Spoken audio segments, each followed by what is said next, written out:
अमेरिकी संसद में मोदी मोदी के लगे नारे, ट्रंप के उड़ गए होश।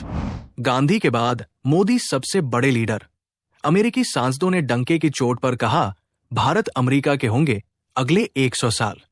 दोस्तों, टैरिफ तनाव के बीच वाशिंगटन से जो खबर आई है वो सीधा ट्रंप के होश उड़ाने वाली है, क्योंकि अब अमेरिका की संसद में खुलकर मोदी मोदी के नारे गूंज रहे हैं और अमेरिकी सांसद डंके की चोट पर कह रहे हैं कि भारत और अमेरिका की जोड़ी अगले 100 साल तक दुनिया चलाने वाली है।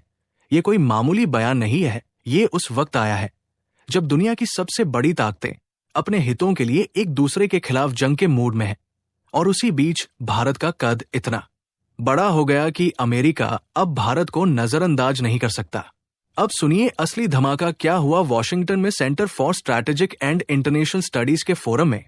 अमेरिकी सांसदों ने बिना डर बिना दबाव साफ कर दिया कि अमेरिका का नंबर 1 दुश्मन चीन है और इस दुश्मन को रोकने के लिए उन्हें भारत जैसा सबसे ताकतवर साथी चाहिए। मतलब सीधे शब्दों में कहें तो अमेरिका खुद मान रहा है कि चीन को जवाब देने वाला अगर कोई देश है तो वो भारत ही है।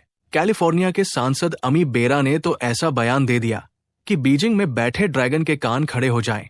उन्होंने कहा, हम जानते हैं कि बीजिंग में हमारा दुश्मन कौन है और ये मुकाबला सिर्फ बॉर्डर या हथियारों का नहीं बल्कि टेक्नोलॉजी, इकोनॉमी और सिक्योरिटी हर जगह होगा।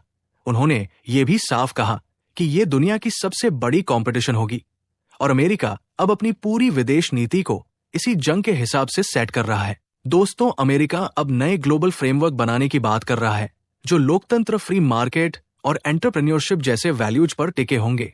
और यहां ध्यान दीजिए, अमेरिका ने इस मंच पर भारत को उसी फ्रेमवर्क का सबसे मजबूत पिलर बताया, यानी चीन के सेंट्रलाइज्ड मॉडल के खिलाफ भारत की डेमोक्रेसी को हथियार बनाया जा रहा है। और इसका साफ मतलब है कि दुनिया की अगली जियो पॉलिटिक्स भारत के इर्द गिर्द घूमने वाली है। अब आते हैं जॉर्जिया के सांसद रिच मैकॉर्मिक पर, जिन्होंने अमेरिका को खुली चेतावनी दे डाली। उन्होंने कहा, अगर अमेरिका ने भारत के साथ रिश्ते बिगाड़े तो नुकसान ऐसा होगा जिसे संभालना मुश्किल हो जाएगा। उन्होंने कहा, अगर भारत रूस और चीन के साथ जा मिला तो अमेरिका का पूरा बैलेंस टूट जाएगा और फिर अमेरिका का दबदबा खत्म होने लगेगा। मतलब अमेरिका अब खुद डर रहा है कि भारत अगर दूसरी तरफ गया तो अमेरिका की हालत पतली हो जाएगी। लेकिन दोस्तों, इसी बयान के अंदर अमेरिका ने भारत की ताकत भी कबूल की। मैकॉर्मिक ने कहा, अगर भारत और अमेरिका एकजुट हो जाएं, तो दोनों देश अगले 100 साल तक वैश्विक शांति और नेतृत्व दे सकते हैं। ये लाइन सुनकर ट्रंप के समर्थक भी चौंक गए होंगे, क्योंकि ये भारत को सिर्फ पार्टनर नहीं बल्कि भविष्य का सुपर लीडर मानने जैसा है। और यही कारण है कि आज पूरी दुनिया कह रही है, भारत अब रूल फॉलो नहीं रूल मेकर बन रहा है। अब सबसे बड़ा धमाका मोदी की तारीफ में हुआ। मैकॉर्मिक ने कहा, पीएम मोदी अच्छे तरीके से नेशनलिस्ट है। वो अपने देश की तरक्की देखते हैं जैसे हम देखते हैं।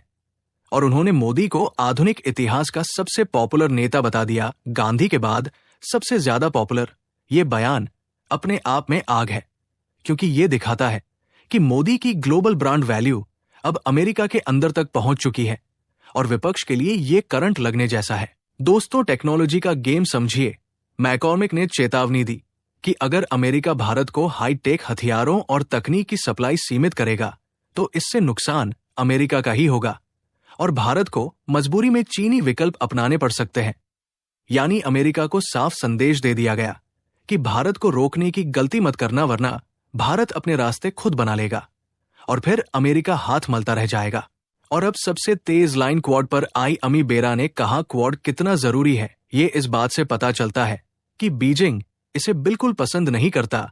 मतलब चीन क्वाड से बौखलाया हुआ है, क्योंकि उसे पता है कि भारत, अमेरिका, जापान और ऑस्ट्रेलिया एक साथ आ गए तो ड्रैगन की चाल उल्टी पड़ जाएगी।